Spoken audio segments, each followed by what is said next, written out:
বিসমিল্লাহির রহমানির রহিম। আসসালামু আলাইকুম। আপনারা যখন আমার এই ভিডিওটা দেখতেছেন আপনাদের হাতে আর একদিন সময় আছে। সো এই মুহূর্তে আপনাদের যে সিচুয়েশনটা যা পড়ছেন সবই মনে হচ্ছে যে আপনি ভুলে গেছেন, এরকম একটা সিচুয়েশন আপনার এখন মনে হচ্ছে, বা মনে করতেছেন যে আমার যেই রকম প্রিপারেশন ছিল, যেরকম আমার এক্সপেকটেশন ছিল যে রেজাল্টটা হবে সেটা হবে না, যা পড়তেছেন ভুলে যাচ্ছেন। এই সেম জিনিসটা 2019 সালে যখন আমি এইচএসসি পরীক্ষা দিয়েছিলাম আমাদেরও হয়েছিল। নট অনলি আমার, এটা আমরা যারা এইচএসসি পরীক্ষা দিই বা বোর্ড যেই পরীক্ষাগুলো দিই এরকম হয়, এরকম নার্ভাস বিষয়টা সবারই ফিল হয়। সো এই মুহূর্তে আপনি যেই জিনিসটা করতে পারেন সেটা আমি একটু বলবো, যে আপনি এতদিন যা পড়ছেন সেই জিনিসটা একটু রিকল করেন, সেই জিনিসটা আরেকবার করে পড়েন, নতুন কোনো কিছু পড়ার দরকার নেই। আপনার প্রথমে বাংলা পরীক্ষা, বাংলা, ইংলিশ, আইসিটি, এই জেনারেল যে সাবজেক্টগুলো আছে এই সাবজেক্টগুলো যখন আপনার পরীক্ষাগুলো ভালো হবে দেখবেন পরবর্তী পরীক্ষাগুলো ভালো হয়। সো আপনার প্রথম যেই জিনিসটা প্রয়োজন যে আমার প্রথমে যে বাংলা প্রথম পত্র পরীক্ষা এটা ভালো হোক। সো বাংলা প্রথম পত্র ভালো হওয়ার জন্য আপনার যেই জিনিসটা করতে হবে সেটা হচ্ছে আপনাদের অনেকগুলা গদ্য, অনেকগুলা পদ্য, অনেক কিছু আছে। সো আপনি কিন্তু জানেন যে প্রত্যেকটা গদ্যই কিন্তু আপনার জন্য ইম্পর্টেন্ট। কেন? কারণ প্রত্যেকটা গদ্য থেকে সিকিউ না হলেও এমসিকিউ কই থেকে আসবে এটা আপনি নিজেও জানেন না। সো আপনাকে অবশ্যই যেই জিনিসটা করতে হবে প্রত্যেকটা অধ্যায় সম্পর্কে ভালো একটা ধারণা রাখতে হবে।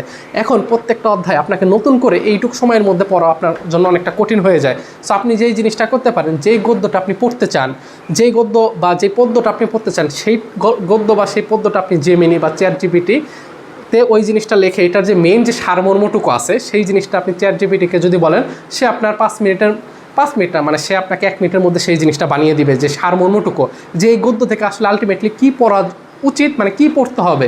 হ্যাঁ, সেই জিনিসটা যখন আপনাকে বানিয়ে দিবে সে আপনি 30 মিনিটের মধ্যে ওই জিনিসটা খুব ভালোভাবে পড়ে ফেলতে পারবেন। সো আপনার এই কাজটা যদি আপনি করতে পারেন একটু বিচক্ষণতার সাথে আপনার জন্য এই জিনিসটা সহজ হয়। 2 নম্বর বিষয়, আপনি জাস্ট এতটুকু আমি আপনাকে কনফিডেন্সের সঙ্গে বলতে পারি, আমার একটা স্টুডেন্টের গল্প বলি। ও 3.75 নিয়ে সাস্টের মতো একটা জায়গা আলহামদুলিল্লাহ ভালো একটা সাবজেক্ট পাইছে। সো আমি আপনাকে যেটা বলবো যে এইচএসসিতে আপনাকে অবশ্যই, এইচএসসি যে আপনার যে বোর্ড পরীক্ষাটা হয় এখানে আপনার জিপিএ অবশ্যই যত ভালো করবেন আপনি অ্যাডমিশনে তত আগায় থাকবেন, অ্যাডমিশনে আপনার ততই কনফিডেন্স পাবে। কিন্তু সামহাও আপনার যদি জিপিএ অনেক কম আসে, অর্থাৎ জিপিএ ডাউন হয়, ধর আপনি 4.20 4.50 পাবেন বা এরকম মনে হচ্ছে পরীক্ষা দিয়ে, আপনি হতাশ হবেন না। কারণটা কি, এই এইচএসসি বোর্ড এইগুলো আসলে আপনার বেশি দূর আপনাকে নিয়ে যাবে না। আপনাকে নিবে কি জানেন, আপনি ভালো একটা জায়গায় যদি চান্স ইনশিওর করেন সেটা আপনাকে অনেক দূরে নিয়ে যাবে। আপনি জিপিএ 5 পেয়েছেন কিন্তু কোথাও যদি চান্স না পান তাহলে কি হবে? হবে না। তার মানে এইচএসসি একটা বিষয়, অ্যাডমিশন বা চান্স পাওয়ার একটা বিষয়। সো ওই বিষয়টা পরে আপনার এই বিষয়টা ভালো করার জন্য হলেও, মানে আপনার যেটাই হোক, রেজাল্ট যেটাই হোক, আপনি ওই জিনিসটা মাথায় রাখবেন যে আমার যদি রেজাল্ট এবার খারাপও হয় আমি অ্যাডমিশনে ভালো করে পড়ে ভালো একটা জায়গায় চান্স ইনশিওর করি।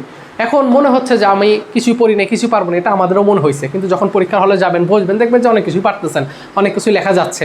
সো এই জন্য আমি বলবো যে নতুন কোনো কিছু আসলে পড়ার কোনো প্রয়োজন নাই।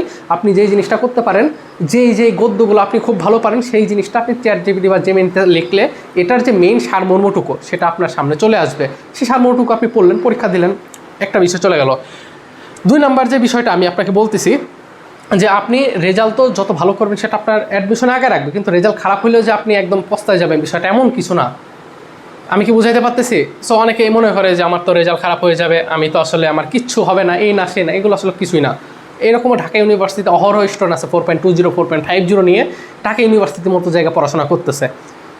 এই যে দেখেন, আপনি ভালো একটা প্রতিষ্ঠানে যখন পড়াশোনা করবেন তখন দেখবেন যে আপনার ক্যারিয়ার যে আপনি কই যাবে সেটা আপনি নিজে চিন্তা করতে পারবেন না। সো আপনার ওই ক্যারিয়ারটা করার জন্য জিপে দরকার, কিন্তু আপনার যদি খারাপ হয়ে যায় এই কারণে আফসোস বা হতাশ হওয়ার দরকার নেই। ভালো করে পরীক্ষা দেন, যতটুকু পারেন চেষ্টা করেন, হ্যাঁ, যেন ফেল না আসে। মানে আমি এইটুকু বলবো। এই ভিডিওটা এখন তারাই দেখবে যারা মনে করতেছে যে আমি তো সব ভুলে গেছি। এটা আসলে স্বাভাবিক একটা প্রক্রিয়া। আপনি আরও 10 জনের সাথে শুনেন যে ভাই পরীক্ষার আগে কি আপনার এরকম মনে হয়েছে যে আমি যা পড়ছি তাই ভুলে গেছি বা আমি পরীক্ষা অ্যান্সার করে আসতে পারবো না, দেখবেন যে হ্যাঁ সেও সেম জিনিসটাই বলছে যে আমি যা পড়ছি সবই ভুলে গেছি। সো আপনার এই সকল জিনিস নিয়ে এত হতাশ বা ঘাবড়ানোর আসলে কোনো প্রয়োজন আমি মনে করি না। আপনি এই মুহূর্তে যেই জিনিসটা করতে পারেন সেটা হচ্ছে আগে যেই জিনিসগুলো পড়ছেন সেটাই একটু রিভাইজ দেন এবং আল্লাহর উপরে ভরসা রাখেন। আপনার যে সৃষ্টিকর্তা আছে তার উপর ভরসা রাখতে পারেন, ইনশাল্লাহ আশা করি হতাশ হবেন না।